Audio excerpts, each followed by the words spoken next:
Hi friends, എല്ലാവർക്കും xylem PSCയിലേക്ക് സ്വാഗതം. 10th prelims അതേപോലെയുള്ള എക്സാമുകൾക്ക് യൂസ്ഫുൾ ആവുന്ന രീതിയിൽ പ്രധാനപ്പെട്ട ചില ക്വസ്റ്റ്യൻസും അതിൻ്റെ ആൻസർ നമുക്ക് ഡിസ്കസ് ചെയ്യാം. അതും NCERTൻ്റെ പുതിയ ടെക്സ്റ്റ് ബുക്ക് അപ്ഡേറ്റ് ആയി വന്നതറിയാം അല്ലേ. 5, 7, 9 ക്ലാസ്സിലെ ടെക്സ്റ്റ് ബുക്കൊക്കെ അപ്ഡേറ്റ് ആയിട്ടുണ്ട്. അപ്പോൾ ആ ടെക്സ്റ്റ് ബുക്ക് എന്നുള്ള ഫാക്റ്റും കൂടെ ഇൻക്ലൂഡ് ചെയ്തുകൊണ്ടാണ് ഇന്നത്തെ ഒരു വീഡിയോ ഉള്ളത്. ഓക്കെ, അപ്പോൾ നമുക്ക് നോക്കിയാലോ, ക്വസ്റ്റ്യൻസിലേക്ക് പോകാം അല്ലേ. ഇതാ ഒന്നാമത്തെ ഒരു ക്വസ്റ്റ്യൻ നോക്കുക. പ്രീവിയസ് ക്വസ്റ്റ്യൻ ആണ്, ഈ അടുത്ത് നടന്നൊരു എക്സാമിൽ ചോദിച്ച പ്രീവിയസ് ക്വസ്റ്റ്യൻ ആണ്. ക്വസ്റ്റ്യൻ നന്നായിട്ട് വായിച്ചു നോക്കാം. ഇങ്ങനെയാണ്: താഴെ പറയുന്നവയിൽ മനുഷ്യ ദഹന വ്യവസ്ഥയുടെ പ്രവർത്തനം അല്ലാത്തതേത്? ഓക്കെ, 4 ഓപ്ഷൻസ് വന്നിട്ടുണ്ട്. ഭക്ഷണത്തെ ചെറിയ തന്മാത്രകളാക്കി മാറ്റുക, പോഷകങ്ങൾ രക്തചംക്രമണത്തിലേക്ക് ആഗിരണം ചെയ്യുക, ഓപ്ഷൻ സി ശരീര താപനില നിയന്ത്രിക്കുക, ശരീരത്തിൽ നിന്ന് മാലിന്യങ്ങൾ നീക്കം ചെയ്യുക. ഓക്കെ, അപ്പോൾ ഇതിൽ ദഹന വ്യവസ്ഥയായിട്ട് ബന്ധപ്പെട്ടിട്ട് അല്ലാത്തതാണ് ചോദിച്ചത്, ഇതിൽ ഉൾപ്പെടാത്തതാണ് ചോദിച്ചത് അല്ലേ. അപ്പോൾ നോക്കിയേ, ഭക്ഷണത്തെ ചെറിയ തന്മാത്രകളാക്കി മാറ്റുക എന്ന് പറഞ്ഞാൽ നമ്മൾ കഴിക്കുന്ന സങ്കീർണമായിട്ടുള്ള ആഹാര പദാർത്ഥങ്ങളെ ചെറിയ കണികകളാക്കി മാറ്റുന്ന പ്രക്രിയയ്ക്കാണല്ലോ ദഹനം എന്ന് പറയുന്നത് അല്ലേ. അപ്പം അതെന്തായാലും ഈ ദഹന വ്യവസ്ഥേൻ്റെ ഭാഗമായിട്ട് വരും. അപ്പോൾ ഒന്നാമത്തെ ഓപ്ഷൻ എന്ന് പറയുന്നത് ഇതിൻ്റെ ഭാഗമാണ്. ഇനി പോഷകങ്ങൾ രക്തചംക്രമണത്തിലേക്ക് ആഗിരണം ചെയ്യാന്നൊക്കെ പറഞ്ഞാൽ എന്താണ്? നമ്മൾ അല്ലെ രക്തത്തിലേക്ക് ആഗിരണം ചെയ്യുന്നില്ല അല്ലേ. പോഷക ഘടകങ്ങൾ ദഹിച്ചാൽ ശരീരം ആഗിരണം ചെയ്യുക എന്ന് പറയുന്നതും ഈ ദഹന വ്യവസ്ഥയിൽ തന്നെയാണ് നമ്മൾ പഠിക്കേണ്ടത്. ശരീര താപനില നിയന്ത്രിക്കുക എന്ന് പറയുന്ന ഓപ്ഷൻ ഉണ്ട്, ശരീരത്തിൽ നിന്ന് മാലിന്യം നീക്കം ചെയ്യുക എന്ന് പറയുന്ന ഓപ്ഷൻ ഉണ്ട്. ഇതിൽ താപനില നിയന്ത്രിക്കുക എന്ന് പറയുമ്പോൾ അത് ദഹനമായിട്ട് ഇവിടെ ഇപ്പം നേരിട്ട് ബന്ധപ്പെടാത്തൊരു കാര്യമാണ് അല്ലേ.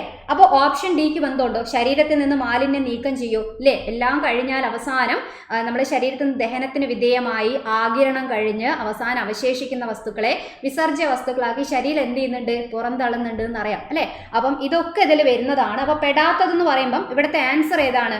ഓപ്ഷൻ സി ആണ്, ശരീര താപനില നിയന്ത്രിക്കുക എന്നുള്ളതാണ് ഇവിടെ ഡയറക്റ്റ് കറക്റ്റായിട്ട് മാച്ച് ആവാത്തൊരു ഓപ്ഷൻ അല്ലേ. അപ്പോൾ നോക്കുകയാണെങ്കിൽ ഇതാ നോക്കിയേ, പോഷണ പ്രക്രിയയിലെ ഘട്ടങ്ങൾ ഏതൊക്കെയാണ്? നമ്മൾ ദഹനം പഠിക്കുമ്പം അതിൽ മനസ്സിലാക്കേണ്ട കാര്യമാണ്. ദഹിച്ച ആഹാരം ശരീരം നമ്മൾ സ്വീകരിക്കുന്നു, അവസാനം വിസർജ്യ വസ്തു ഒഴിവാക്കുന്നു എന്നൊക്കെ പറയുമ്പം ഇതെല്ലാം പോഷണ പ്രക്രിയയാണ്. ഇതിൻ്റെ വിവിധ ഘട്ടങ്ങൾ നന്നായിട്ട് പഠിച്ചു വെച്ചേക്കുക. ഈ ഒരു ഭാഗത്തു നിന്ന് ക്വസ്റ്റ്യൻ വരുന്നതാണ്. ആഹാര സ്വീകരണമാണ് ഒന്നാമതായിട്ട് നമ്മൾ എന്ത് ചെയ്യണം? ആഹാരത്തിനെ സ്വീകരിക്കണം അല്ലെ. അപ്പോൾ ആഹാര സ്വീകരണം എന്ന് പറയുന്നതാണ് ഒന്നാമത്തെ ഘട്ടം. ഓക്കെ, ഒന്നാമത്തെ ഘട്ടം. രണ്ടാമത്തെ ഘട്ടം, നമ്മൾ സ്വീകരിച്ച ആഹാരത്തിനെ അല്ലെ എന്ത് ചെയ്യാണ്? ദഹനത്തിന് വിധേയമാക്കും. ഓക്കെ, അപ്പോൾ വായയിൽ വെച്ച് തന്നെ നമ്മൾ ദഹനം തുടങ്ങുന്നു എന്നറിയാം. അതുപോലെ വായ, ആമാശയം, ചെറുകുടൽ ഇങ്ങനെയുള്ള ഓരോ ഭാഗത്തിൻ്റെയും സഹായത്തോടു കൂടി ആദ്യ ഘട്ടം കഴിഞ്ഞാൽ രണ്ടാമത്തെ ഘട്ടത്തിൽ കൂടെ ദഹനം എന്ന് പറയുന്ന ഘട്ടത്തിൽ കൂടെ എന്ത് ചെയ്യാണ്? ആ ഘടകങ്ങളെ ചെറിയ കണികകളാക്കി മാറ്റും അല്ലേ. അപ്പോൾ ദഹനം പൂർത്തിയാകും. നമുക്കറിയാം ഇവിടെ വെച്ചാൽ ചെറുകുടലിൽ വെച്ചിട്ട് ദഹനം പൂർത്തിയാകുമല്ലോ. അങ്ങനെയാണെങ്കിൽ ആഹാരം എന്ത് ചെയ്യാണ്? അതിനെ ആഗിരണം ചെയ്യുന്നു അല്ലെ. ശരീരം ആ ആഹാരത്തിനെ ആഗിരണം ചെയ്യാം, നമ്മുടെ ശരീരത്തിലേക്ക് ആഗിരണം ചെയ്യാണ്. അപ്പോൾ അതിന് വേണ്ടിയിട്ടാണ് നമ്മൾ ചെറുകുടൽ എന്ന് പറയുന്ന ഒരു ഭാഗവും അതിൽ കാണപ്പെടുന്ന വില്ലസ് എന്ന് പറയുന്ന ഭാഗത്തിന്റെ പേരൊക്കെ എന്ത് ചെയ്തത്? പരിചയപ്പെട്ടത് അല്ലേ. അപ്പോൾ ആ ഒരു കാര്യത്തിൽ കൂടെ നമ്മൾ ആഗിരണം നടക്കും. ഇനി അടുത്ത എന്താ? സ്വാംശീകരണമാണ് നെക്സ്റ്റ്. സ്വാംശീകരണം എന്നൊക്കെ പറയുമ്പോൾ ഇതിന് ഇംഗ്ലീഷ് വാക്കും കൂടെ ജസ്റ്റ് ഒന്ന് കേട്ട് വെച്ചേക്കുക. സ്വാംശീകരണം എന്നുള്ളതിന് നമ്മൾ അസിമിലേഷൻ എന്നാണ് പറയുക. അസിമിലേഷൻ എന്നാണ് ഇതിന്റെ ഇംഗ്ലീഷ് വാക്ക്. ആഗിരണം എന്ന് പറയുന്നത് എന്താണ്? അബ്സോർപ്ഷൻ ആണ് അല്ലെ. അബ്സോർപ്ഷൻ എന്നതാണ്. ദഹനത്തിന്റെ ഇംഗ്ലീഷ് വാക്ക് എന്താ? ഡൈജഷൻ എന്നാണ് പറയുക. ഡൈജസ്റ്റ് ആവണം, ഫുഡ് ഡൈജഷൻ നടക്കണം അല്ലെ. ആഹാരത്തിന് സ്വീകരിക്കുന്നതിന് നമുക്ക് വേണമെങ്കിൽ ഇൻജഷൻ എന്ന് പറയാറുണ്ട്, ഇൻജഷൻ എന്ന് പറയും. ഓക്കെ, പിന്നെ ഡൈജഷൻ, അബ്സോർപ്ഷൻ. ശരീരം ആഗിരണം ചെയ്തതുകൊണ്ടായില്ല, ദഹിച്ച് നമ്മൾ ശരീരത്തിലേക്ക് ആഗിരണം ചെയ്ത വസ്തുക്കളെ ശരീരത്തിന്റെ ഭാഗമാക്കി മാറ്റണം അല്ലെ. ആ പ്രക്രിയയ്ക്ക് പറയുന്ന പേരാണ് സ്വാംശീകരണം. ഇത് ഇമ്പോർട്ടൻ്റ് ആയ പോയിന്റും കൂടിയാണ്. അപ്പോൾ കാരണം ഇത് മാത്രമൊക്കെ എടുത്ത് ചോദിക്കാറുണ്ട് കേട്ടോ. നമ്മളെ പുതിയ ടെക്സ്റ്റിലും പഴയ ടെക്സ്റ്റിലും ഒക്കെ പറയുന്ന കാര്യമാണ്. അപ്പോൾ ആഗിരണം ചെയ്യപ്പെട്ട ആഹാരം ശരീരത്തിൻ്റെ ഭാഗമാക്കുന്ന പ്രക്രിയയ്ക്ക് പറയുന്ന പേരാണ് സ്വാംശീകരണം. ഓക്കെ, ശരീരം അതിൻ്റെ ഭാഗമാക്കി അത് ഉപയോഗിക്കണം. അവസാനം എന്ത് ചെയ്യാണ്? വിസർജ്യ വസ്തുക്കൾ നമുക്കറിയാം, ചെറുകുടലും അത് കഴിഞ്ഞ് വൻകുടലും എല്ലാം ഉള്ള ആഗിരണവും എല്ലാം കഴിഞ്ഞാൽ അവശേഷിക്കുന്നതിനെ നമ്മൾ മലാശയം എന്ന് പറയുന്ന ഒരു ഭാഗത്തേക്ക് മാറ്റും. പിന്നെ മലദ്വാരം എന്ന് പറയുന്ന ഭാഗത്ത് കൂടെ എന്ത് ചെയ്യാണ്? ശരീരം പുറന്തള്ളുന്ന അറിയാം. അപ്പോൾ അവസാന ഘട്ടം കണ്ടിലെ വിസർജനം അഥവാ എക്സ്ക്രീഷൻ എന്ന് പറയുന്നതും അപ്പോൾ പോഷണ പ്രക്രിയേൻ്റെ ഘട്ടമാണ് അല്ലെ, ഘട്ടമാണ്. ഇതിലെവിടെയും താപനിലയായിട്ട് ഡയറക്റ്റ് ബന്ധം ഇവിടെ പറയുന്നില്ല അല്ലെ. അപ്പോൾ താപനില എന്ന് പറയുമ്പോൾ അധികവും നമ്മൾ ശരീരത്തിൽ ഇപ്പോൾ കരളിൻ്റെ പ്രവർത്തനത്തിൽ കൂടെ താപം ക്രമീകരിക്കും. അതേപോലെ നമ്മൾ ത്വക്കില്ലേ, സ്കിന്ന്, പിന്നെ വിയർക്കൽ എന്ന് പറയുന്ന കാര്യം. അപ്പോൾ ഇതൊക്കെ ബന്ധപ്പെട്ട് നമ്മൾ താപത്തിനെ പറ്റിയൊക്കെ കേൾക്കുന്നതാണ്. പക്ഷേ ഇവിടെ എന്തായാലും ഇതിന് ബന്ധമില്ല. അതുകൊണ്ട് ഓപ്ഷൻ ഏതാണ്? ശരി ഉത്തരം ഏതാണ്? ഓപ്ഷൻ സി ആണ് കറക്റ്റായിട്ട് മാച്ചായിട്ട് വരുന്നത്. റെഡി അല്ലേ? ഓക്കെ അല്ലേ? അപ്പോൾ ഈ ഒരു ക്വസ്റ്റ്യൻ ക്ലിയർ ആണെന്ന് വിചാരിക്കുന്നു. അതേപോലെ ഈ ഒരു ക്വസ്റ്റ്യൻ ഈ ഒരു രീതിയിലാണെങ്കിലും മുൻപേ ക്വസ്റ്റ്യൻ വന്നതാണ്. ഈ മുൻപേ ചോദിച്ച ഒരു രീതിയാണ് ഇവിടെ നമ്മൾ കാണുന്നത്. ഓക്കെ, അപ്പോൾ ഇവിടെ ഓപ്ഷൻസ് വന്നിട്ടുണ്ട്. പോഷണ പ്രക്രിയയിലെ ശരിയായ ഘട്ടങ്ങളെ സൂചിപ്പിക്കുന്ന ഫ്ലോ ചാർട്ട് ചുവടെ കൊടുത്തിട്ടുണ്ട്. അപ്പോൾ അതിൽ നിന്ന് കണ്ടെത്തി എഴുതാന്നാണ് കൊടുത്തത്. ഇപ്പം നമ്മൾ പഠിച്ച ഘട്ടം മനസ്സിലുള്ള ആൾക്കാർക്ക് വേഗം ആൻസർ ചെയ്യാൻ പറ്റും. ആദ്യം എന്താ? നമ്മൾ ആഹാരം സ്വീകരിക്കണം അല്ലേ, എന്നിട്ട് ദഹനം നടക്കണം, ദഹനം നടന്നാൽ ആഗിരണം നടക്കണം, ആഗിരണം നടന്നു കഴിഞ്ഞാൽ ശരീരം ഉപയോഗപ്പെടുത്തണം, അതിനാണെന്ന് പറഞ്ഞ സ്വാംശീകരണം നടക്കണം, എന്നിട്ട് വിസർജനം നടക്കണം. ആ ഓർഡർ എവിടെയുള്ളത്? ഒന്നാമത്തെ ഓപ്ഷനിൽ തന്നെ നമുക്ക് ആ ഒരു ഓർഡർ കാണാൻ പറ്റും അല്ലേ. ഒന്നാമത്തെ ഓപ്ഷനായിട്ട് കൊടുത്തിട്ടുണ്ട്. ആദ്യം ആഹാര സ്വീകരണം, പിന്നെ ദഹനം, ആഗിരണം, സ്വാംശീകരണം, വിസർജനം. ഇതാണ് എന്ത്? പോഷണ പ്രക്രിയന്റെ കറക്റ്റ് ആയിട്ടുള്ള ഫ്ലോ ചാർട്ട് ഘട്ടം എന്ന് പറയുന്നത്. നമ്മുടെ ടെക്സ്റ്റ് ബുക്കിലൊക്കെ എടുത്തു പറയുന്ന കാര്യമാണ്. അതുകൊണ്ട് നന്നായിട്ട് ഓർമ്മിച്ച് വെച്ചേക്കാം. റെഡി? ക്ലിയർ? ഇനി അടുത്തൊരു ക്വസ്റ്റ്യൻ പരിചയപ്പെടാം. യൂട്രോഫിക്കേഷൻ ജല ആവാസ വ്യവസ്ഥയെ ദോഷകരമായി ബാധിക്കും. ജലാശയങ്ങളിലെ യൂട്രോഫിക്കേഷന്റെ പ്രധാന കാരണം എന്താണ്? ഇത് യൂട്രോഫിക്കേഷനും അതേപോലെ ആവാസ വ്യവസ്ഥയെ ദോഷകരമായി ബാധിക്കുന്നൊക്കെ കാണുന്ന സമയത്ത് നമുക്ക് മനസ്സിലാക്കാൻ പറ്റും. ഇതെന്താണ്? എന്തായാലും മലിനീകരണവുമായിട്ട് ബന്ധപ്പെട്ട ഒരു ക്വസ്റ്റ്യൻ ആണ് അല്ലെ. മലിനീകരണവുമായിട്ട് ബന്ധപ്പെട്ട ക്വസ്റ്റ്യൻ ആണ്. അതും നോക്കിയ ജലാശയങ്ങളിലെ എന്ന് പറയുമ്പോൾ അവിടുന്ന് ക്ലിയർ ആണ്. ഏതാണ്? ജലമലിനീകരണമായിട്ട് ബന്ധപ്പെട്ട ഒരു ക്വസ്റ്റ്യൻ ആണ്. മുൻപേ ആണെങ്കിൽ നമ്മൾ ജലമലിനീകരണം കാര്യങ്ങൾ സിലബസ് പറയുന്നതുമാണ്. അത് പഠിക്കുന്ന സമയത്ത് വെച്ചാൽ പരിസ്ഥിതി പ്രശ്നങ്ങൾ എന്ന് പറയുമ്പോൾ മലിനീകരണം അതിൽ ഉൾപ്പെടും അല്ലേ. അപ്പോൾ അത് പഠിക്കുമ്പം കൂടുതൽ ഡീറ്റെയിൽസ് ഒക്കെ ഒരു higher secondary level text book എന്നാണ് നമ്മൾ കണ്ടന്റ് പഠിച്ചുകൊണ്ടിരുന്നത്. പക്ഷേ ഇപ്പോൾ നമ്മളെ പുതിയ ടെക്സ്റ്റ് ബുക്ക് നോക്കുമ്പോൾ 7th സ്റ്റാൻഡേർഡിൻ്റെ ടെക്സ്റ്റ് അപ്ഡേറ്റ് ആയിട്ടുണ്ട്. അപ്പോൾ 7ാം ക്ലാസ്സിൻ്റെ പാർട്ട് 1 ടെക്സ്റ്റ് ബുക്കൊക്കെ നോക്കിക്കഴിഞ്ഞാൽ അതിൽ തന്നെ നിങ്ങൾക്ക് പരിസ്ഥിതി പ്രശ്നങ്ങളൊക്കെ ആയിട്ട് ബന്ധപ്പെട്ട് മലിനീകരണത്തിനെ പറ്റി അത്യാവശ്യം ഒരുപാട് കാര്യങ്ങൾ ആ പുതിയ ചാപ്റ്ററിൽ പറയുന്നുണ്ട് കേട്ടോ. അപ്പോൾ അത് നന്നായിട്ട് ശ്രദ്ധിക്കുക. അതിൽ ഈ ഒരു വേർഡ് ആ ടെക്സ്റ്റിൽ ഇൻട്രൊഡ്യൂസ് ചെയ്യുന്നുണ്ട്, യൂട്രോഫിക്കേഷൻ എന്ന് പറയുന്ന ഒരു വാക്ക്. അപ്പോൾ ഇനി എന്തായാലും ഒഴിവാക്കാൻ പാടില്ല. മലിനീകരണമായിട്ട് ബന്ധപ്പെട്ട് അറിയേണ്ട പ്രധാനപ്പെട്ട ഒരു കാര്യമാണ്. സിമ്പിളായ ഒരു കാര്യം നമുക്ക് നോക്കാം അല്ലേ. അപ്പം യൂട്രോഫിക്കേഷൻ എന്ന് പറഞ്ഞു കഴിഞ്ഞാൽ എന്താണെന്നുള്ളത് ഇവിടെ നിന്ന് നോക്കാം. ഈ ഒരു സ്ലൈഡ് വെച്ചിട്ട് ആദ്യം അതൊന്ന് മനസ്സിലാക്കാം. ഇതാണ് 7ാം ക്ലാസ്സിൻ്റെ ടെക്സ്റ്റ് ബുക്കിൽ യൂട്രോഫിക്കേഷനുമായി ബന്ധപ്പെട്ട് കൊടുത്തിട്ടുള്ള കാര്യം. ജലാശയങ്ങളിൽ ആൽഗ പോലുള്ള ജലസസ്യങ്ങളുടെ അമിത വളർച്ചയ്ക്ക് യൂട്രോഫിക്കേഷൻ എന്ന പ്രതിഭാസം കാരണമാവും. നമ്മൾ കാണുന്നതാണ് ജലാശയങ്ങളിലൊക്കെ അധികമായിട്ട് ഇങ്ങനെ പായലുകളും ചില ജലസസ്യങ്ങൾ ഓവറായിട്ട് ഇങ്ങനെ വളർന്നു കിടക്കുന്നതാണ് അല്ലേ. അപ്പം അധികമായിട്ട് ജലത്തിൽ സസ്യങ്ങൾ വളരുന്നത് ചിലപ്പോൾ നമുക്ക് കാണാൻ ഒരു രസമാണെങ്കിൽ പോലും, ഒരു ഭംഗിയൊക്കെ ഉണ്ടെങ്കിൽ പോലും, ചിലപ്പോൾ നല്ല പൂക്കളൊക്കെ ഉണ്ടാകുമ്പോൾ കാണുമ്പോൾ ഒരു ഭംഗിയൊക്കെ ആണെങ്കിലും അത് ജലമലിനീകരണത്തിനെയാണ് സൂചിപ്പിക്കുന്നത്. കാരണം അത്രയും സസ്യങ്ങൾ ഒരുപാട് അതിൽ വളരാൻ കാരണം ആ ജലത്തിൽ പല സ്ഥലത്തു നിന്നും ഒഴുകി എത്തിയിട്ടുള്ള എന്തൊക്കെയാണ് അല്ലെ വസ്തുക്കളാണ്. അപ്പോൾ ഉദാഹരണമായിട്ട് ഇപ്പോൾ നമ്മൾ എന്താ പറയുക, കുളത്തിലും ഒക്കെ പോയിട്ട് തുണിയൊക്കെ കഴുകുന്ന ആൾക്കാരുണ്ട്. അപ്പോൾ ആ സമയത്ത് ഡിറ്റർജൻ്റ് എന്നുള്ള നൈട്രേറ്റ്, ഫോസ്ഫേറ്റ് ഇങ്ങനെയുള്ള കാര്യങ്ങൾ, അതേപോലെ കൃഷി സ്ഥലത്തു നിന്നൊക്കെ ഒഴുകി വരുന്ന നൈട്രേറ്റ്, ഫോസ്ഫേറ്റ് അതൊക്കെ വെള്ളത്തിലെത്തിക്കഴിഞ്ഞാൽ വെള്ളത്തിൽ അത് സസ്യങ്ങൾക്ക് അമിതമായിട്ട് വളരാനുള്ള ഒരു സാഹചര്യം ഒരുക്കുകയാണ് ചെയ്യുക. അങ്ങനെ സസ്യങ്ങൾ അമിതമായിട്ട് വെള്ളത്തിൽ വളർന്നു കഴിഞ്ഞാൽ എന്താ പ്രശ്നം ഉണ്ടാവുക? വെള്ളത്തിൽ കാണപ്പെടുന്ന മറ്റ് ജീവികളുണ്ട്. ആ മറ്റ് ജീവികൾക്ക് എന്താ സംഭവിക്കുകയെന്ന് വെച്ച് കഴിഞ്ഞാൽ അവർക്ക് കിട്ടേണ്ട ഓക്സിജനും കൂടെ ഈ സസ്യങ്ങൾ ഉപയോഗിക്കുകയാണ് ചെയ്യുക അല്ലേ. അപ്പം ഈ കാര്യങ്ങൾ ഉപയോഗിക്കുകയാണ് ചെയ്യുക. റെഡി അല്ലേ? അങ്ങനെ ജലത്തിലുള്ള ഓക്സിജന്റെ അളവ് കുറയാനും കാർബൺ ഡൈ ഓക്സൈഡ് കൂടാനും ജലം മലിനമാകാനും ഒക്കെ കാരണമായിട്ട് മാറുന്ന ഈ പ്രതിഭാസത്തിന് പറയുന്ന പേരാണ് യൂട്രോഫിക്കേഷൻ. റെഡി അല്ലേ? അപ്പോൾ ജലാശയങ്ങളിൽ ആൽഗ പോലുള്ള ജലസസ്യങ്ങളുടെ അമിത വളർച്ചയ്ക്കാണ് യൂട്രോഫിക്കേഷൻ എന്ന് നമ്മൾ പറയുന്നത്. അപ്പോൾ ഇതിന് കാരണം എന്ന് പറഞ്ഞാൽ എന്താ? എല്ലാം ഓർമ്മിച്ച് വെച്ചേക്കുക. നൈട്രജൻ കലർന്ന രാസവളങ്ങളും മറ്റും ഒഴുകിയെത്തുന്ന ജലാശയങ്ങളിലാണ് ഇത് സംഭവിക്കുക. നൈട്രേറ്റും ഫോസ്ഫേറ്റും രണ്ടും പറയാറുണ്ട്. നൈട്രേറ്റിനെ ഫോസ്ഫേറ്റിനെ ആലോചിച്ച് വെക്കുക. അപ്പോൾ ഇങ്ങനെ ഒഴുകിയെത്തുന്ന പോഷകങ്ങളാണ്. ഇത് ശരിക്കും ജലത്തിൽ സസ്യങ്ങൾ വളരാൻ അവർക്കൊരു പോഷക വസ്തുവായിട്ട് മാറുകയാണ് ചെയ്യുക. അങ്ങനെ അധിക പോഷക ഘടകങ്ങളാണ് ജലസസ്യങ്ങൾ അമിതമായിട്ട് വളരുന്നതിന് കാരണമായിട്ട് മാറുക. ഇത് ജലത്തിൽ വന്നാൽ പ്രശ്നമാണ് അല്ലെ. നമ്മൾ വിചാരിക്കും സസ്യങ്ങൾ അധികം വളരുന്ന നല്ലതല്ലേ, പക്ഷെ അത് വെള്ളത്തിൽ വളർന്നു കഴിഞ്ഞാൽ പ്രശ്നമായിട്ടാണ് മാറുക. ജലത്തിൽ ലയിച്ചു ചേർന്ന ഓക്സിജൻ അവരെന്ത് ചെയ്യും? അമിതമായിട്ട് ഈ ജലസസ്യങ്ങളൊക്കെ ഉപയോഗിക്കും.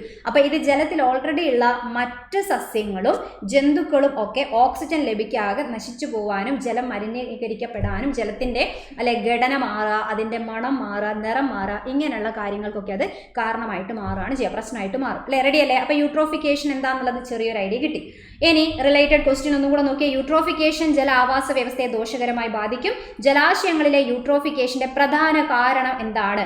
കൃഷിയിടത്തിൽ നിന്നുള്ള പോഷകങ്ങളുടെ കുറഞ്ഞ ഒഴുക്ക് എന്നാണ് കൊടുത്തത്. കുറഞ്ഞ ഒഴുക്ക് എന്ന് പറഞ്ഞു കഴിഞ്ഞാൽ ശരിയല്ല അല്ലെ, കൂടിയ ഒഴുക്കാണ്, കൂടുതലായിട്ട് ഒഴുകി വരുമ്പോഴാണ് പ്രശ്നം. അപ്പോൾ ഒന്നാമത്തെ ഓപ്ഷൻ പോയി.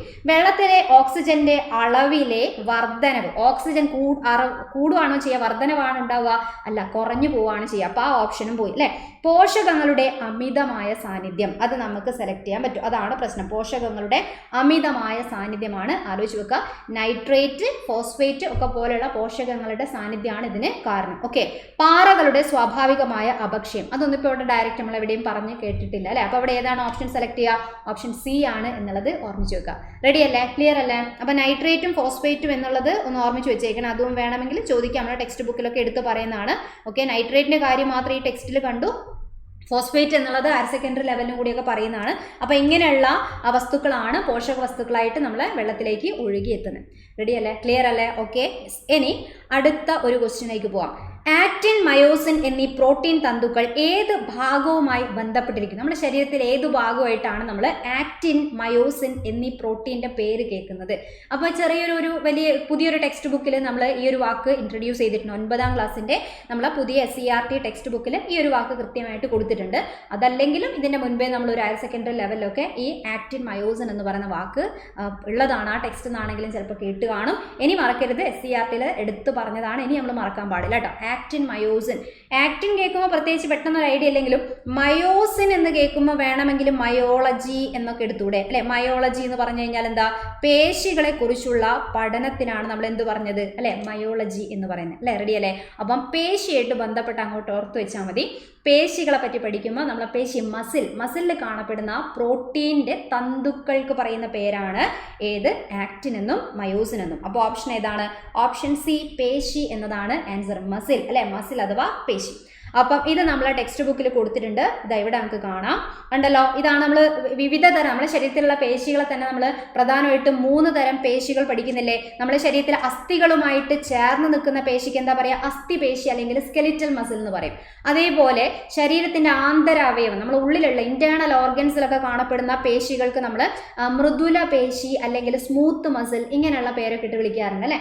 അതേപോലെ നമ്മൾ ഹൃദയത്തിനോട് ചേർന്ന് നിൽക്കുന്ന പേശീനെ പ്രത്യേകം പേരിട്ട് നമ്മൾ ഹൃദയപേശി എന്നും പറയാറുണ്ട് അല്ലേ. അപ്പോൾ പ്രധാനപ്പെട്ട 3 തരത്തിലുള്ള പേശി ചോദിച്ചാൽ ഈ ഒരു പേരാണ് നമ്മൾ പറയാം. അപ്പോൾ ഈ എല്ലാ പേശീൻ്റെയും ഘടന നോക്കിയാൽ അറിയാം, പേശികൾക്ക് ഇങ്ങനെ സങ്കോചിക്കാനും നിവരാനും ഒക്കെയുള്ള കഴിവുണ്ട് അല്ലേ. അപ്പോൾ അതുമായിട്ട് ബന്ധപ്പെട്ടിട്ട് വേണ്ടതാണ് ഈ പറഞ്ഞ ആക്റ്റിനും മയോസിനും. വായിച്ചു നോക്കാം, നമ്മളെ ടെക്സ്റ്റ് കൊടുത്ത കാര്യം വായിക്കുകയാണെ, ഒന്ന് ശ്രദ്ധിച്ചു കേട്ടേക്കാം. ശരീരചലനങ്ങൾക്ക് കാരണമാകുന്ന സവിശേഷ കലകളാണ് പേശികൾ. അപ്പോൾ ശരീരത്തിൽ വിവിധ തരത്തിലുള്ള പേശികളുണ്ട്. ആ വിവിധ തരത്തിലുള്ള പേശിൻ്റെ പേര് ഇപ്പോൾ നമ്മൾ കേട്ടു. ഈ പേശി കോശങ്ങൾ കൊണ്ടാണ് നിർമ്മിച്ചിരിക്കുന്നത്. അപ്പോൾ നമ്മുടെ ശരീരത്തിലെ എല്ലാ പേശികളും പേശി കോശങ്ങൾ കൊണ്ടാണ് നിർമ്മിച്ചിരിക്കുന്നത്. ഇതിപ്പോൾ ഏത് ഭാഗമായി കഴിഞ്ഞാൽ നമുക്കറിയാം, ഇപ്പോൾ അസ്ഥിയാണെങ്കിലും അസ്ഥിക്ക് നിർമ്മിക്കാൻ ആവശ്യമായിട്ടുള്ള പ്രത്യേക കോശങ്ങളുണ്ട് അല്ലേ. അതേപോലെ പേശിയാണെങ്കിലും പേശിക്ക് ആവശ്യമായിട്ടുള്ള കോശങ്ങളുണ്ട്. അപ്പോൾ എല്ലാത്തിൻ്റെ പേര് ഓർമ്മിച്ച് വെക്കുക. ഇനി പേശി കോശങ്ങളിൽ മർമ്മവും മിക്ക കോശാംഗങ്ങളും കാണപ്പെടുന്നു. എന്നാൽ മറ്റു കോശങ്ങളിൽ നിന്ന് വ്യത്യസ്തമായി ആക്റ്റിൻ, മയോസിൻ എന്നിങ്ങനെ അതിസൂക്ഷ്മമായ പ്രോട്ടീൻ തന്തുക്കൾ ഇവയിൽ കൂടുതലുണ്ട്. ഈ തന്തുക്കളുടെ പ്രവർത്തനം മൂലം പേശികൾ സങ്കോചിക്കുകയും പൂർവ്വസ്ഥിതി പ്രാപിക്കുകയും ചെയ്യുന്നു. സങ്കോചിക്കുക, പൂർവ്വസ്ഥിതി എന്ന് പറഞ്ഞാൽ എന്താ? പഴയ അവസ്ഥയിലേക്ക് തിരിച്ചു വരും എന്ന് വെച്ചാൽ നിവര എന്നുള്ള അർത്ഥമാണ്. ഓക്കെ. അപ്പോൾ ഇതാണ് ശരീരത്തിന്റെ ചലനം സാധ്യമാക്കുന്നത്. അപ്പോൾ ശരീരചലനം സാധ്യമാക്കാൻ നമ്മുടെ പേശികളിൽ കാണപ്പെടുന്ന പ്രധാനപ്പെട്ട പ്രോട്ടീൻ തന്തുക്കളാണ് ആക്റ്റിനും മയോസിനും. റെഡി അല്ലേ? ക്ലിയർ അല്ലേ? ടെക്സ്റ്റിൽ എടുത്തു പറഞ്ഞതാണ്, ഇനി മറക്കരുത് കേട്ടോ. ആക്റ്റിനും മയോസിനും ആണ്. Okay, yes. അപ്പോൾ എന്തായാലും ഇവിടെ പ്രധാനപ്പെട്ട പേശി ഏതാണെന്ന് ചോദിച്ചു കഴിഞ്ഞാൽ നമ്മുടെ ശരീരത്തിൽ അസ്ഥികളുമായിട്ടൊക്കെ ബന്ധപ്പെട്ട് എല്ലാ അസ്ഥീൻ്റെയും കൂടെ പേശി ഉണ്ടാവും അല്ലേ.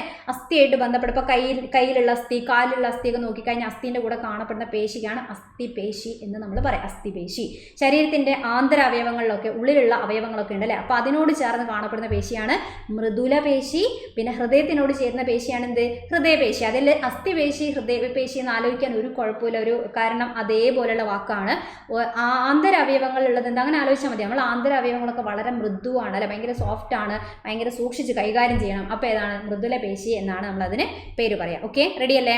അങ്ങനെയാണെങ്കിൽ സ്ഥിര അസ്ഥിയായിട്ട് ബന്ധപ്പെട്ട് അറിഞ്ഞിരിക്കേണ്ട ഒരു കാര്യമാണ് എന്ത്? മനുഷ്യ ശരീരത്തിലെ ഏറ്റവും വലിയ അസ്ഥി ഏതാണെന്ന് ചോദിക്കാറില്ല, എപ്പോഴും ചോദിക്കുന്ന ക്വസ്റ്റൻ അല്ല. ഇതൊക്കെ വളരെ ബേസിക് ആണ്, ഒരിക്കലും തെറ്റിക്കരുത്.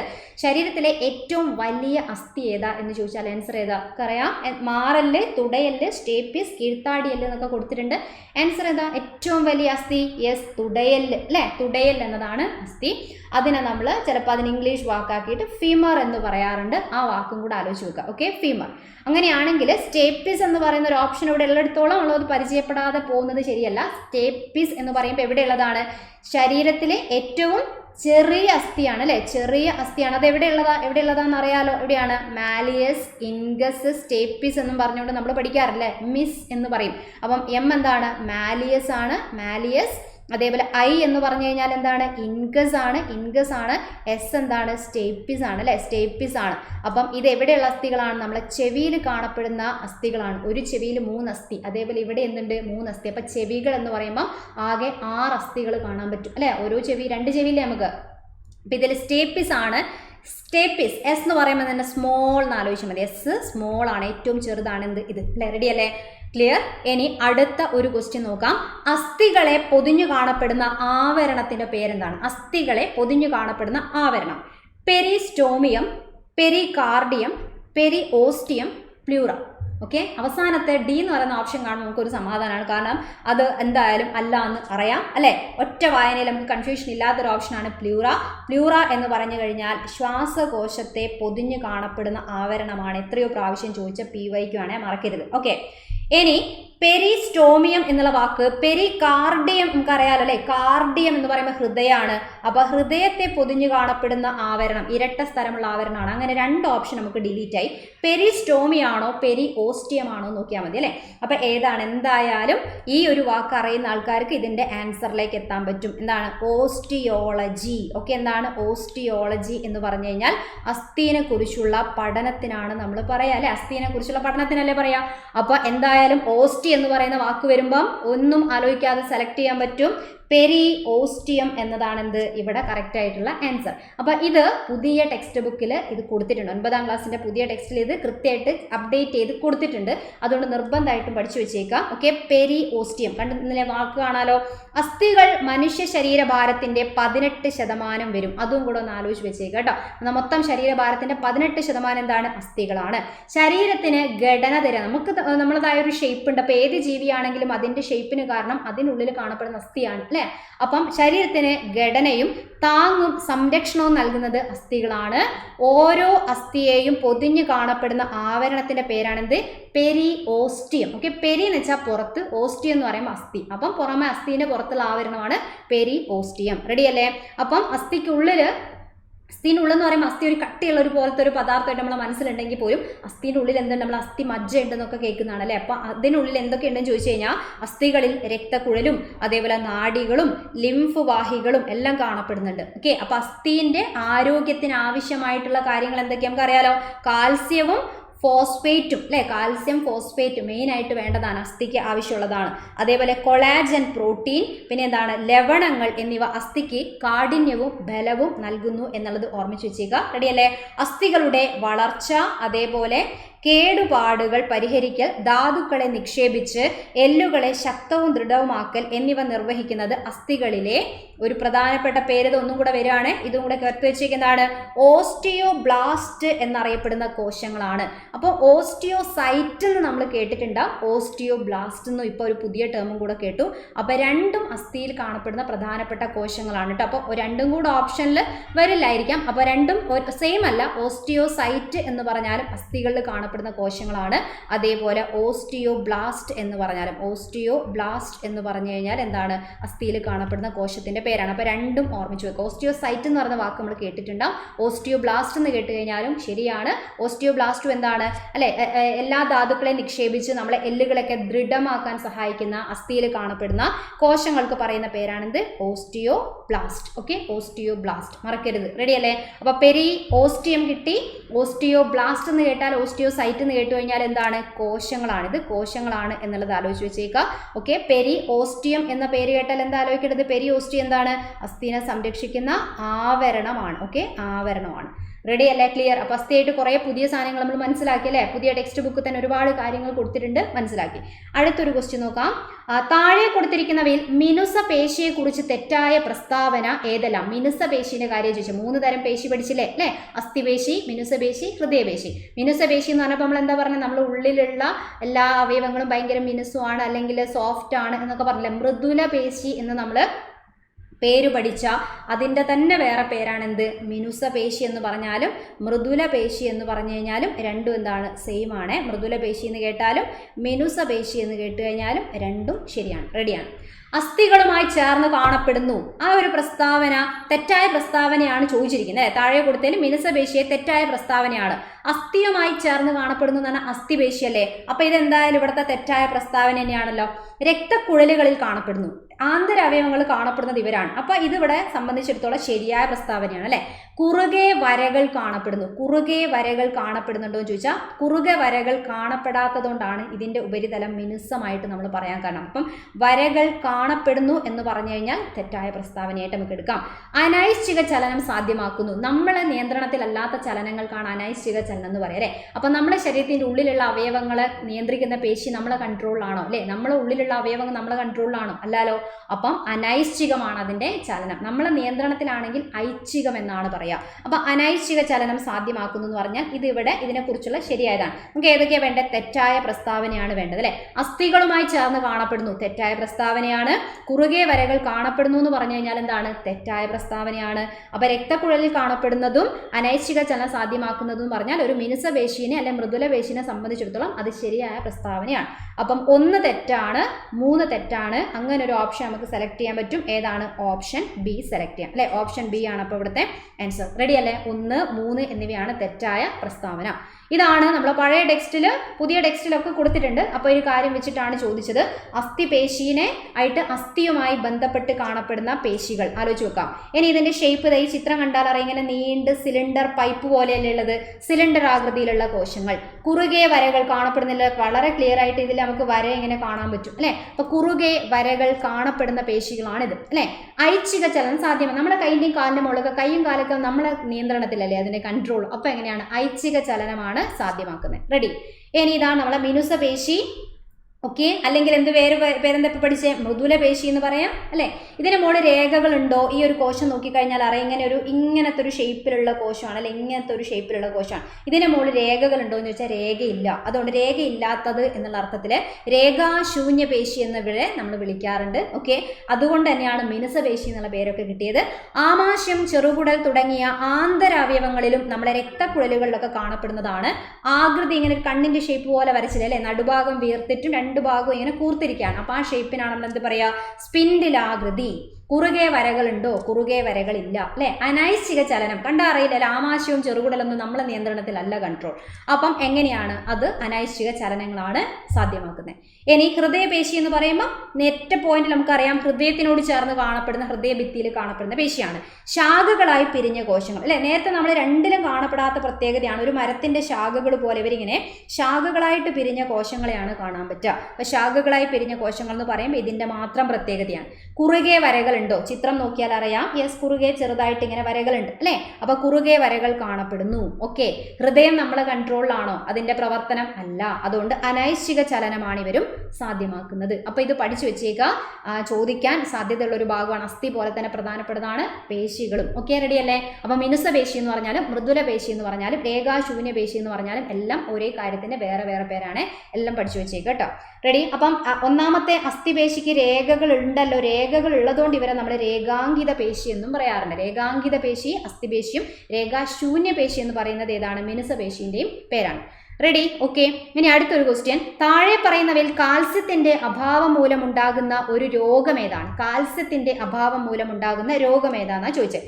Osteoporosis, pellagra, beriberi, നിശാന്തത.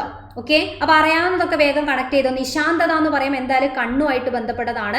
എപ്പോൾ ചോദിച്ചാലും നമുക്ക് പറയാൻ പറ്റണം നിശാന്തത എന്ന് പറഞ്ഞാൽ ഏതാ, വിറ്റാമിൻ എന്റെ കുറവ് കൊണ്ടുണ്ടാവുന്നതാണ്. വിറ്റാമിൻ എയുടെ കുറവ് കാരണം മങ്ങിയ വെളിച്ചത്തിൽ വ്യക്തമായി കാണാൻ കഴിയാത്ത അവസ്ഥയ്ക്കാണ് നിശാന്തത എന്ന് പറയാം അല്ലെ. അപ്പൊ നിശാന്തത വിറ്റാമിൻ എ എന്ന് പറയുമ്പോൾ തന്നെ നമ്മൾ നിശാന്തതനെ ആലോചിച്ച് വെക്കണം. അതേപോലെ എന്തിനെ ഓർമ്മിക്കണം, സിറോഫ്താൽമിയ എന്ന് പറയുന്ന രോഗത്തിനെയും ആലോചിച്ച് വെച്ചേക്കും. ഇതൊക്കെയാണ് വിറ്റാമിൻ എ ആയിട്ട് ബന്ധപ്പെട്ട് ചോദിക്കുക അല്ലെ. വിറ്റാമിൻ എന്റെ പേര് എപ്പോഴും വിറ്റാമിൻ എന്റെ രാസനാമം അപ്പൊ തന്നെ ഓർമ്മിക്കുക. ഏതാണ്, റെറ്റിനോൾ എന്നാണ് പറയാ അല്ലെ, റെറ്റിനോൾ എന്നാണ് പറയാ.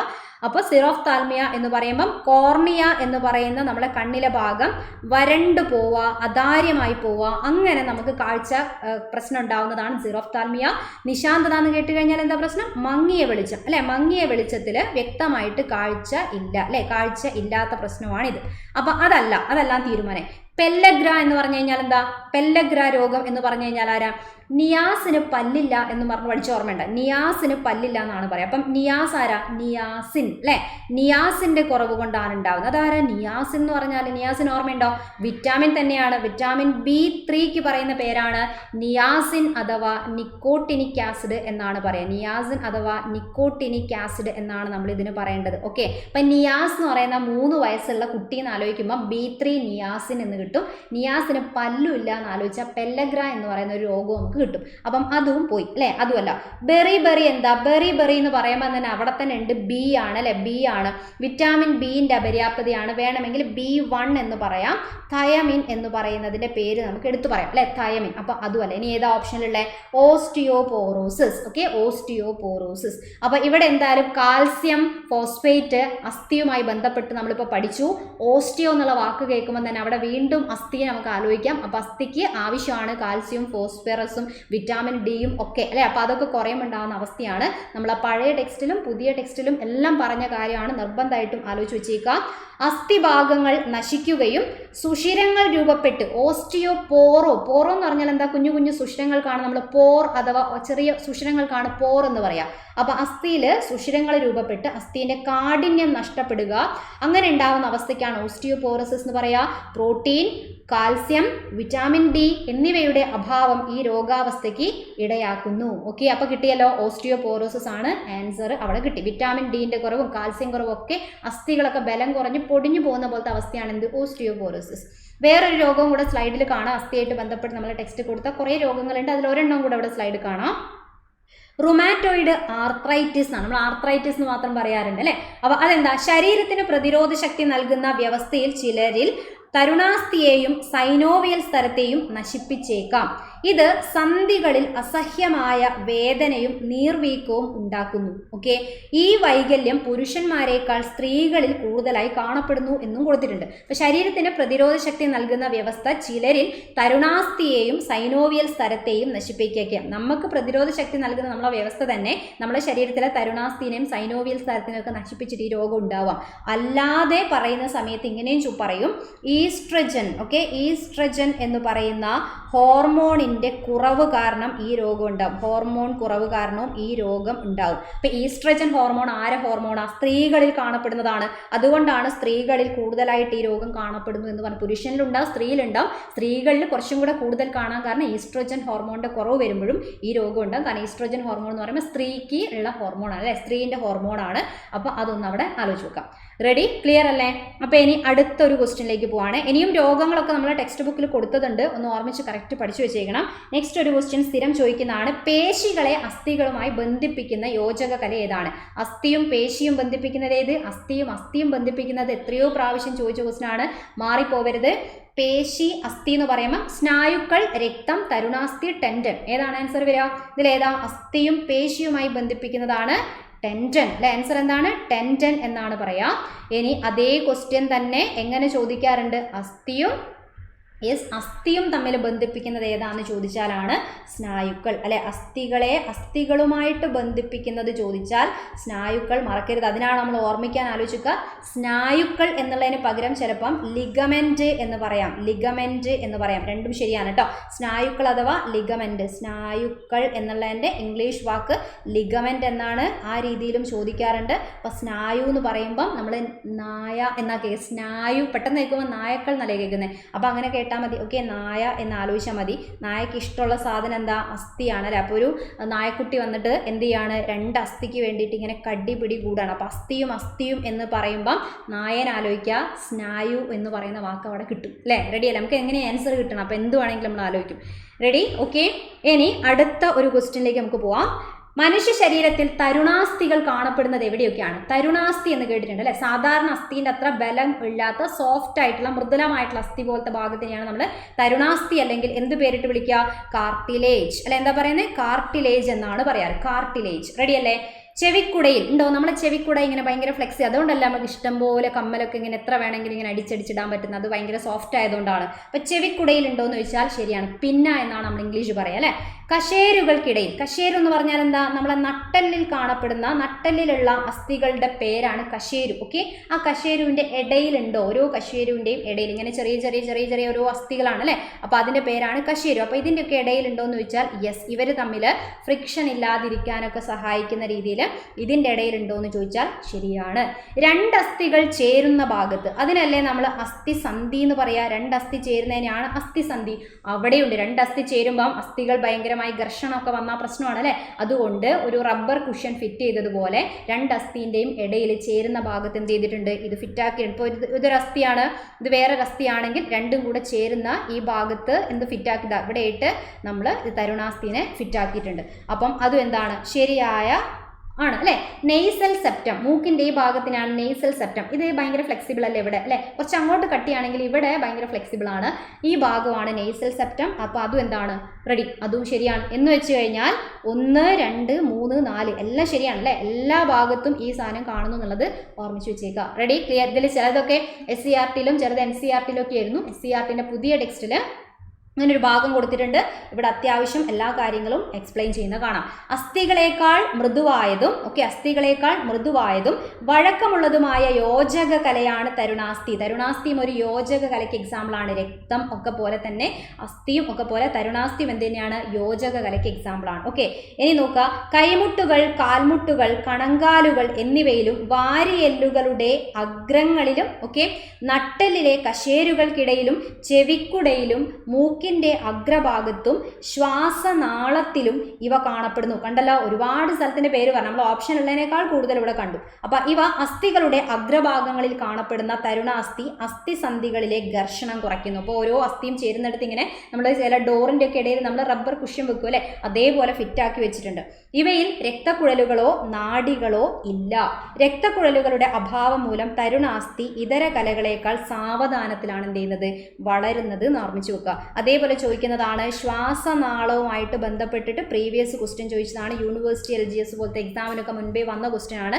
സി ആകൃതിയിൽ അല്ലെ, സി ആകൃതിയിൽ വളഞ്ഞതാണ് അല്ലെ. വളഞ്ഞ തരുണാസ്ഥി വളയങ്ങൾ കാണപ്പെടുന്നു. വളയങ്ങൾ കാണപ്പെടുന്നു എന്ന് എടുത്തു ചോദിച്ചാൽ ശ്വാസനാളം പറയാം അല്ലെ. ശ്വാസനാളത്തിന്റെ മുകളിലും അതേപോലെ നമ്മളെ ശ്വസനി എന്ന് പറയുന്ന ശ്വാസനാളത്തിന്റെ ശാഖേന്റെ മുകളിലും ഇത് കാണപ്പെടുന്നുണ്ട്. ഓക്കെ, ശ്വസനിക എന്ന് പറയുന്ന ഒരു ശാഖേന്റെ മുകളിൽ ഇതില്ല എന്ന് പറയുന്നുണ്ട്. സി ആകൃതിയില്ല, തരുണാസ്ഥിയില്ല. അപ്പം ശ്വാസനാളം ശ്വസനി രണ്ടിന്റെ മുകളിൽ കാണപ്പെടുന്നു എന്ന് പറഞ്ഞാൽ പ്രസ്താവന എന്താണ്? ശരിയാണ്. Okay, ready? ക്ലിയർ?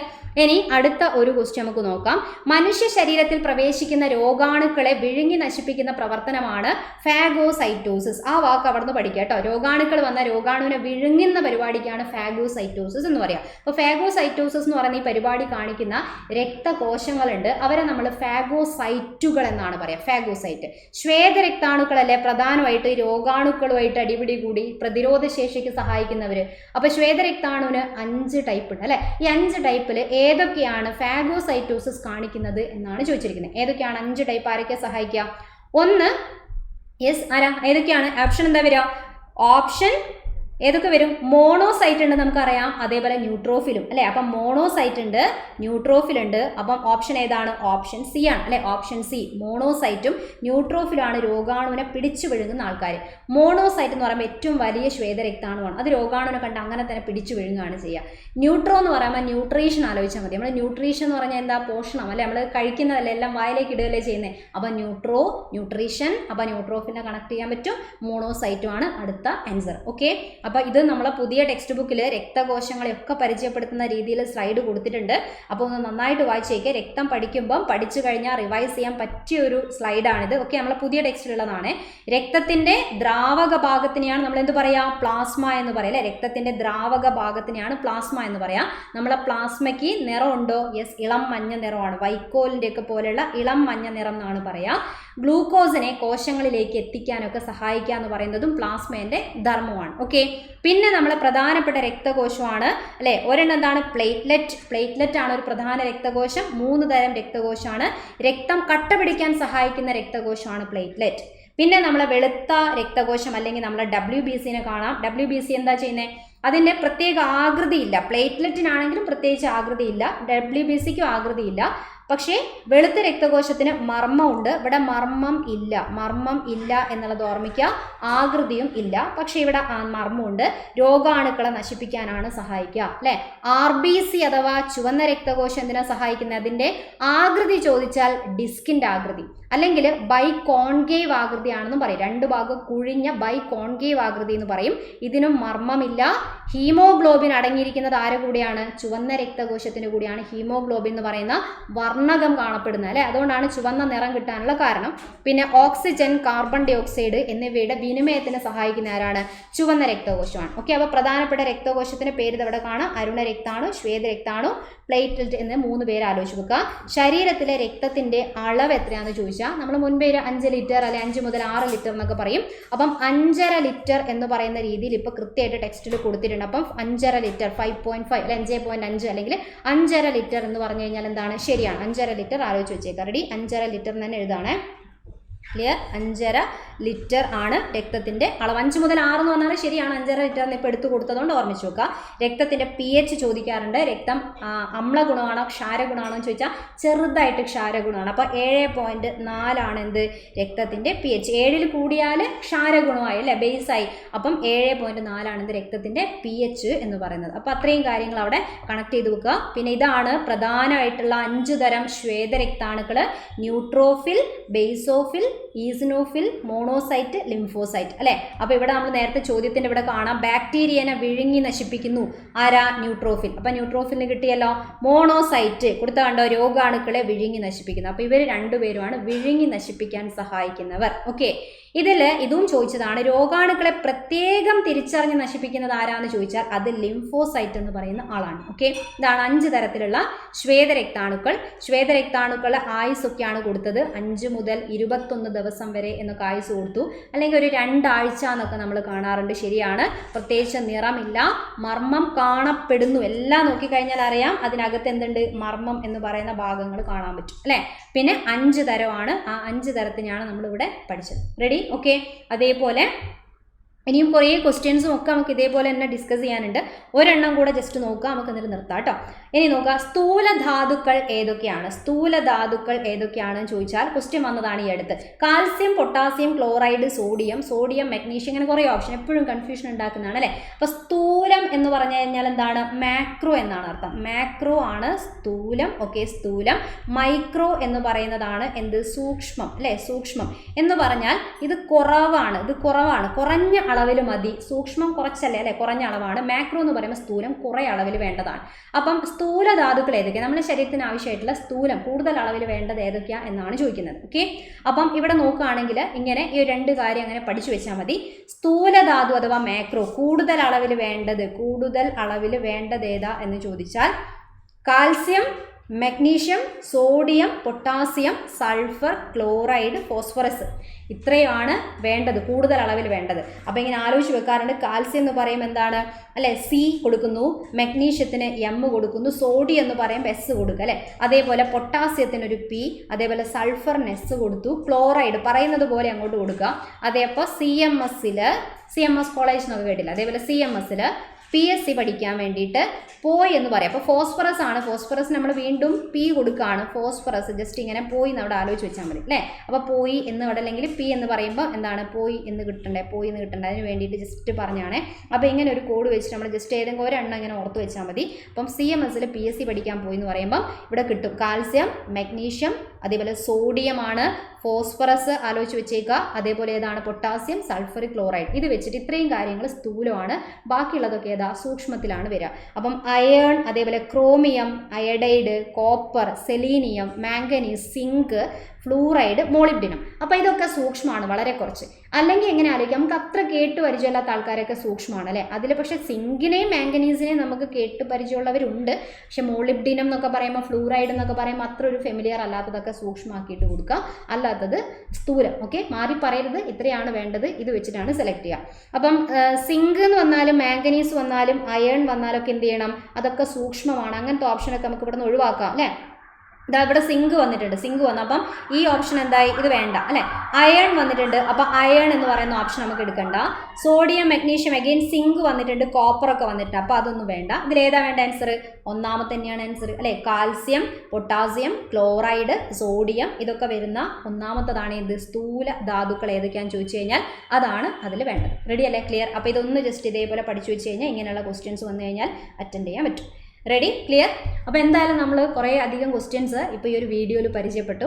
അപ്പോൾ ഇതേപോലെ 10th പ്രിലിംസ് എക്സാമിനൊക്കെ വേണ്ടിയിട്ട് യൂസ്ഫുൾ ആവുന്ന രീതിയിൽ ഒരുപാട് വീഡിയോ ക്ലാസ്സസ് ഒക്കെ നമ്മുടെ ചാനലിൽ അവൈലബിൾ ആയിരിക്കും. അപ്പോൾ ചെയ്യേണ്ടത്, ഇതുവരെ ചാനൽ സബ്സ്ക്രൈബ് ചെയ്യാത്ത ആൾക്കാരുണ്ടെങ്കിൽ ചാനൽ സബ്സ്ക്രൈബ് ചെയ്യുക. ഓക്കെ, അതേപോലെ വീഡിയോ ഇഷ്ടപ്പെട്ടിട്ടുണ്ടെങ്കിൽ ലൈക്ക് ചെയ്യാനൊന്നും മറക്കരുത്, മാക്സിമം ആൾക്കാരിലേക്ക് ഷെയർ ചെയ്യുക. Okay, ready.